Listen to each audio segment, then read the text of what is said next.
Bom dia a todos, o meu nome é Fernando e eu estou aqui hoje para começar a apresentação do trabalho de conclusão de curso realizado pela FATEC de Rio Preto, de impacto na logística reversa da gestão e sustentabilidade numa organização.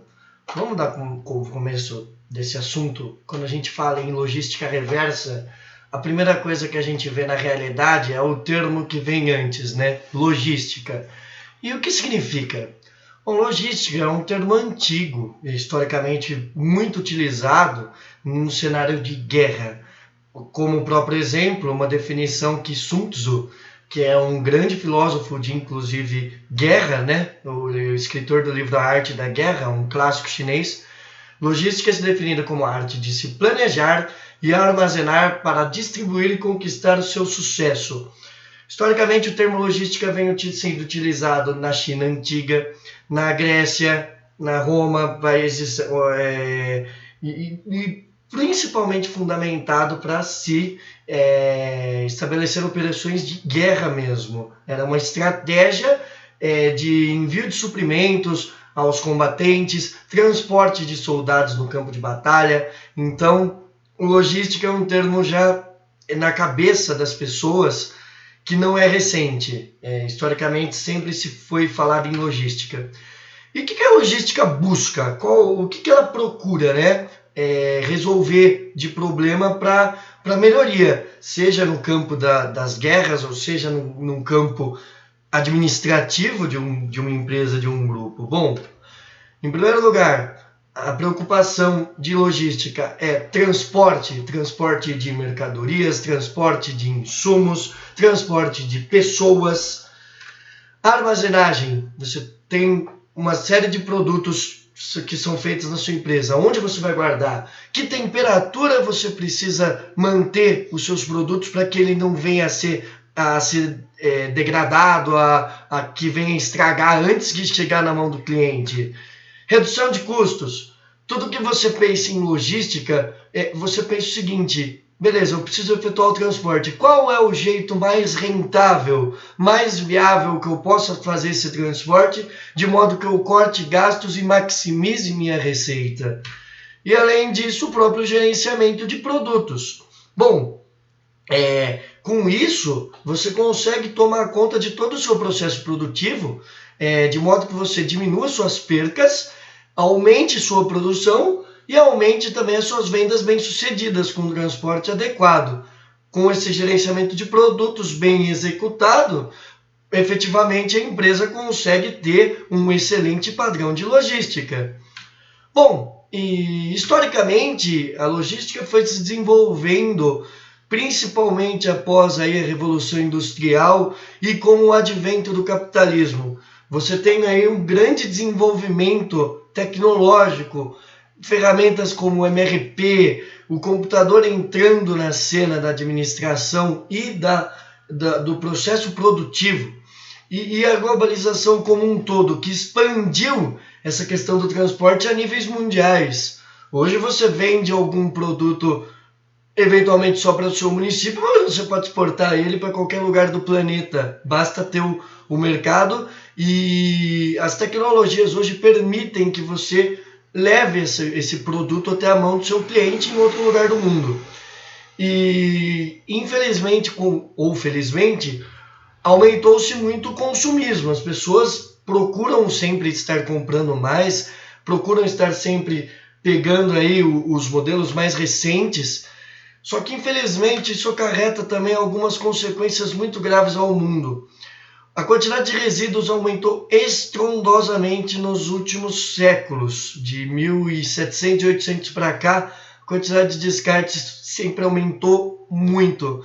E as pessoas acabaram, por muitos anos, descartando incorretamente esses resíduos, contaminando ar, água, solo, gerando aí cenas como essa que vocês podem ver no slide. Muito lixo nas ruas, muita poluição do meio ambiente, da atmosfera. Então, isso é um problema muito sério. E o que o mundo tem feito para estar consertando isso, né? Bom, final dos anos 80, começo dos anos 90, existiram várias conferências mundiais em vários países, inclusive aqui no Brasil, como exemplo, nós temos a Eco 92. Foi um movimento onde teve muita discussão e muito detalhamento de questões para que fossem solucionados esses problemas, né? Pelo menos amenizados. A norma ISO, que estabelece vários procedimentos técnicos, seja ele em qual esfera, também se preocupou com isso e elaborou a certificação ISO 14001, que trata exatamente de procedimentos ambientais para que as empresas sigam isso, sigam essa normatização, inclusive ganhem a certificação que estabelece que a empresa fique realmente responsável. Além disso, em 1999 foi feita uma política nacional de resíduos sólidos, onde pela primeira vez na história do Brasil, vejam que isso não é antigo, isso é recente, é datado de 1999, onde começou-se a estabelecer ideias, né, vinculado ao CONAMA, que é o Conselho Nacional de Meio Ambiente, e apenas praticamente 10 anos mais tarde, até depois, finalmente se formalizou a Lei 12.305, que trata de obrigações das empresas em gerir seus recursos, os resíduos sólidos. E isso foi uma tamanha evolução, porque a empresa ela deixava de ter um papel de eu quero cuidar do meu meio ambiente. Não, é lei federal. A empresa que for aberta no Brasil hoje é obrigada a estar atendendo todos os requisitos da Lei 12.305. Bom, então qual que é o objetivo, né? Voltando na questão da logística reversa, que é o principal objeto de estudo. Qual que foi o objetivo do nosso trabalho? Realmente foi analisar o impacto da logística reversa na gestão e na sustentabilidade da organização das empresas em vários setores, não nos atemos apenas a um setor só. Logística reversa pode ser aplicado desde a entrada do insumo até o envio do produto final. Então, e você considera para isso parâmetros de desempenho, produtividade e competitividade. Qual foi a metodologia que nós utilizamos para estar fazendo esse trabalho? Nós pegamos vários estudos de caso de aplicação de logística reversa. Os fatores que a gente encontrou foram fatores administrativos, legais, econômicos, ecológicos e sociais. Então, toda aplicação de logística reversa que envolvesse qualquer um desses parâmetros, ok, a gente poderia estar trabalhando com eles. E aí, com isso, a gente avaliou nível de planejamento e execução, em toda a cadeia de suprimentos, integração de envolvimento de empresa com stakeholders, investimentos de ordem financeira, geração de valor, com atendimento à legislação ambiental, isso é importante, não deixamos de observar isso, investimento nos treinamentos das pessoas, porque isso implica numa mudança de cultura, hábitos que antigamente não existiam e passaram a existir agora com a questão ambiental, a capacitação e geração de emprego e renda. Bom, então, essa foi a parte de introdução desse trabalho. Vocês fiquem agora com a Tamara, que vai conduzir aí todos os estudos que foram feitos nesse trabalho. Muito obrigado.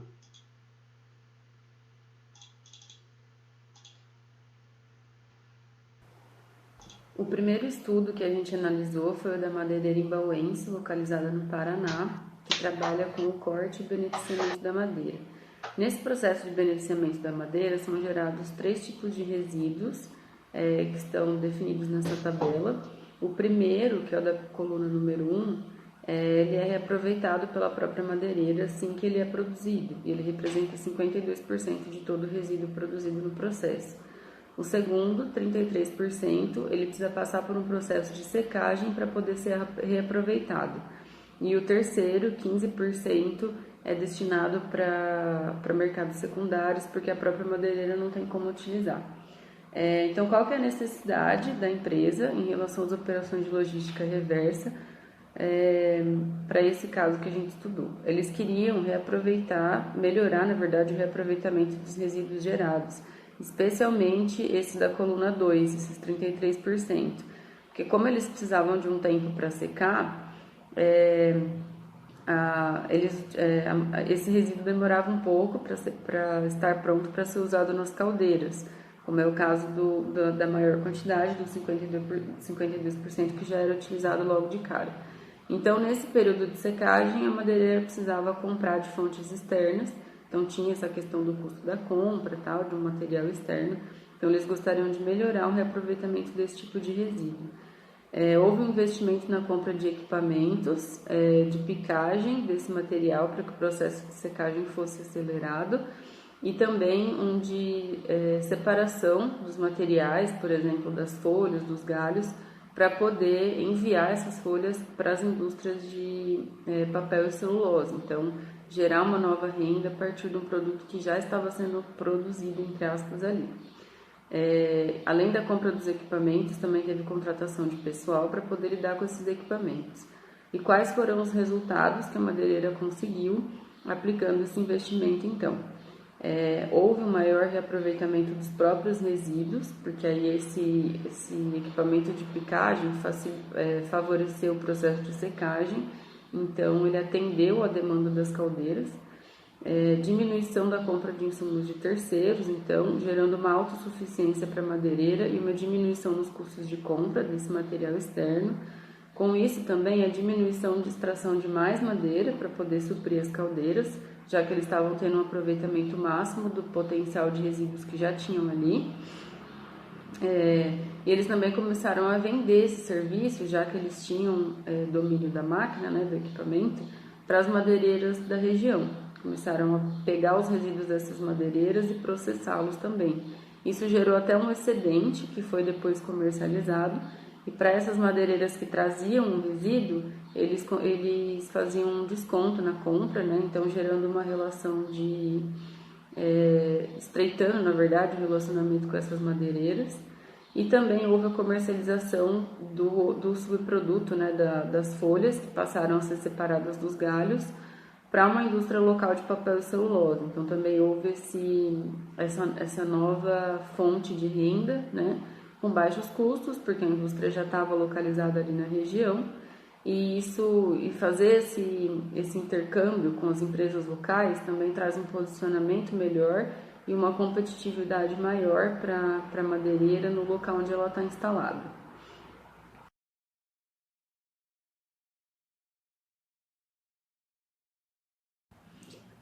O segundo estudo avaliado foi de uma empresa do setor de refrigerantes, mais especificamente com o transporte de vasilhames, que utiliza pallets e chapa-tex, que é uma chapa que pode ser feita de madeira ou de papelão, para poder embalar os vasilhames e entregar o produto para o seu cliente.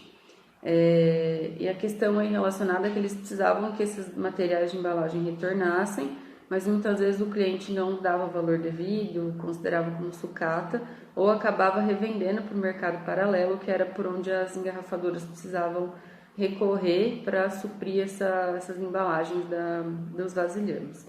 Então, eles tinham um retorno de apenas 50% de todos os vasilhames que iam, e isso acabava gerando um custo para eles, que representava de 7 a 8% no custo total do produto. Então, a necessidade associada às operações de logística reversa para essa empresa no nosso segundo estudo foi a necessidade de diminuição de custos. A empresa teve algumas ações, investiu em algumas ações, como, por exemplo, a ação estratégica por meio de emissão de notas de empréstimo dessas embalagens, que pudessem ser passíveis de cobrança por parte do cliente, e a entrega dessa nota estava associada ao setor de vendas. Então, o vendedor, no ato da venda, já explicava para o cliente que ia ser emitida uma nota de empréstimo, que caso ele não devolvesse as embalagens, ele seria cobrado. Mas por causar empecilhos no processo de venda, às vezes alguma sensação de bloqueio por parte dos clientes, essa medida não teve sucesso, e os vendedores, por sentirem que às vezes o cliente iria deixar de fazer a compra e tudo mais, não ofereciam de forma efetiva. Então, no fim das contas, essa ação teve um retorno de apenas 30% e acabou sendo deixada de lado. A segunda ação foi a substituição dos materiais padrão por descartáveis com custo menor, que representavam um custo menor.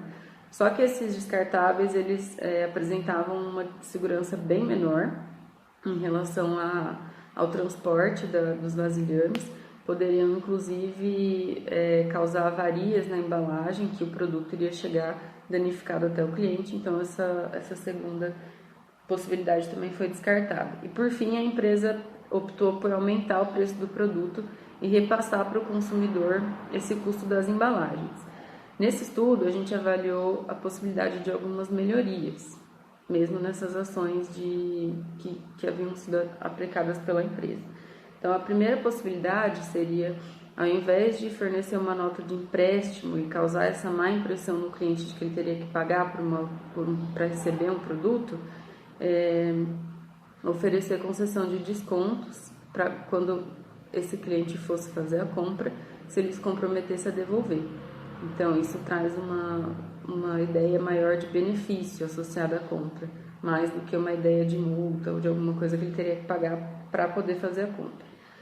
Segunda opção seria uma comunicação mais clara e efetiva com o cliente, com um apelo socioambiental de que as embalagens, sendo um patrimônio da empresa, se elas retornassem, poderia diminuir o custo tanto de compra do cliente, pois a empresa iria fornecer benefícios, ou tanto de custo da empresa. Então, ela poderia retornar esse benefício, essa diminuição de custo para o cliente de alguma outra forma. E também com a questão de que estariam sendo produzidos menos descartes e seria necessário menos exploração de menos recursos para produzir as embalagens. E que isso traria um benefício como um todo para a sociedade, por gerar menos descarte. O terceiro seria associar a associação de práticas com campanhas, dessas práticas com campanhas de marketing e posicionamento da empresa. Então, utilizar esse apelo socioambiental para colocar como um diferencial da empresa de atuar dessa forma. E por último, uma possibilidade que talvez demandaria um pouco mais de investimento financeiro seria a chipagem e o rastreamento dessas embalagens, a fim de identificar o caminho que elas percorrem e talvez até aplicar sanções para aqueles que desviassem as embalagens para o mercado paralelo, por exemplo. O terceiro estudo foi com o Instituto Nacional de Processamento de Embalagens Vazias, que tem a sede em São Paulo e mais de 400 postos de recolhimento das embalagens em todo o Brasil. E o ramo de atuação deles é a destinação e recolhimento de embalagens de agrotóxicos vazias. Eles atuam desde 2002 e a necessidade associada às operações de logística reversa seria o atendimento às legislações, possibilidade de certificações internacionais e adequação ao aumento da exigência do consumidor quanto às práticas socioambientais. Então, nesse estudo, a gente viu que a logística reversa entra como uma ferramenta estratégica para o alcance dos objetivos. Por que tratar da questão do recolhimento dessas embalagens? Primeiro que nesse ano o Brasil se consolidou como o maior consumidor de agrotóxico no mundo. Então, se é o maior consumidor, e foi um consumo que foi aumentando com os anos, aumenta-se também a produção e o descarte das embalagens desses produtos. Esse produto, como o próprio nome já fala, ele tem um potencial tóxico e poluidor, podendo poluir não só o ambiente, mas também causar danos à saúde de quem faz um manuseio incorreto, né? Então é necessário um processo de educação, de conscientização sobre o manuseio e também sobre o descarte desses produtos. O investimento que o INPEV fez nesse sentido foi um investimento em pesquisa e desenvolvimento, em melhoria na produtividade, na gestão da própria instituição, investimento em educação, treinamentos, campanhas educativas de conscientização com a comunidade, que é o destaque desse estudo. Então, o processo de recolhimento, a campanha de recolhimento desse descarte, ela começa já no momento de comercialização, de venda, quando o vendedor educa e conscientiza o consumidor, né, o produtor, de que ele precisa fazer o protocolo correto de lavagem das embalagens e devolução para o local correto também, que vai destinar ou para incineração ou para reciclagem. Então, quais foram os resultados que o INPEV colheu a partir desse investimento? Reconhecimento e premiações nacionais como modelo inovador de logística reversa adotado, tornando-se referência em garantia de segurança no transporte dos produtos e na redução de risco à saúde pública e do ambiente. Aí aqui nesse próximo slide a gente vê o fluxo do sistema Campo Limpo, que é o projeto instaurado pelo INPEV. mostrando que o processo ele começa já no momento de comercialização, nesse contato com o consumidor e no processo de conscientização e educação que é feito para com ele, portanto, com a comunidade que se envolve. E aí ele é ensinado a ele que deve ser feita a tríplice lavagem, que é o protocolo de lavagem da embalagem previsto pela ABNT, e que a não devolução denota em não cumprimento de uma lei federal, que é passível de multa. Então, tudo isso é explicado já no momento de comercialização. Então, o consumidor ele faz o processo da tríplice lavagem, devolução da embalagem no local correto, indicado na nota fiscal, e daí ocorre a destinação correta, ou incineração ou reciclagem. O processo de lavagem ele também é importante porque as embalagens lavadas elas têm um custo menor de incineração ou de reciclagem. Então, o INPEV também tenta demonstrar bastante isso no processo de conscientização com o consumidor. Por fim, as nossas considerações finais. A gente percebeu, então, através desses estudos, que é possível obter um retorno econômico, legal e ecológico, gerando valor através da aplicação da logística reversa, mas é importante considerar um bom planejamento, execução e controle da cadeia de suprimentos, interagir com os stakeholders e possíveis parceiros. É preciso, às vezes, ter um investimento de ordem financeira e também ter uma expectativa de retorno desse investimento. É importante analisar o cenário, o ambiente, em busca de novas oportunidades, novas fontes de renda e também investir em pesquisa e desenvolvimento, educação, treinamentos e capacitação do pessoal adequado. Esse retorno econômico, legal e ecológico, a gente acredita que está muito relacionado com a gestão e a sustentabilidade da empresa a longo prazo. Então, a implantação de processos de logística reversa devem ser pensados a longo prazo, principalmente. Aqui as nossas referências por último, e a gente agradece a FATEC pela oportunidade de fazer esse trabalho, né, de concluir esse curso, e também ao professor João, que foi o nosso orientador durante esse processo.